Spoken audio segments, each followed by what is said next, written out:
بسم اللہ الرحمن الرحیم۔ امام ابو حنیفہ رحمۃ اللہ علیہ اپنے شاگردوں کے ساتھ درس و تدریس میں مشغول تھے کہ اچانک ان کا ایک خادم پریشان حال کمرے میں داخل ہوا اور کہا کہ حضرت، جس جہاز میں آپ کا تجارتی سامان آ رہا تھا وہ راستے میں ڈوب گیا ہے۔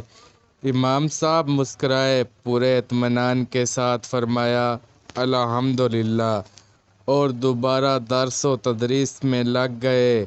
کچھ دیر بعد وہ خادم دوبارہ اندر آیا اور کہنے لگا، حضرت خبر جھوٹی تھی، جہاز بندرگاہ پر صحیح سلامت لنگر انداز ہو گیا ہے۔ امام صاحب مسکرائے، الحمدللہ کہا اور پھر تعلیم و تعلم کا سلسلہ وہیں سے جوڑ دیا جہاں سے رکا تھا۔ ایک شاگرد نے حیرانی کے عالم میں دریافت کیا، امام صاحب یہ کیا ماجرا ہے؟ جہاز ڈوب گیا تو الحمدللہ، بچ گیا تو پھر الحمدللہ، آپ کی تو مسکراہٹ میں بھی کوئی فرق نہیں آیا۔ امام صاحب نے اس کی طرف غور سے دیکھا اور بولے، بیٹے، وہ ڈوبا تھا تو اللہ کی مرضی تھی، اب بچ گیا ہے تو یہ بھی اللہ کی مرضی سے ہوا ہے۔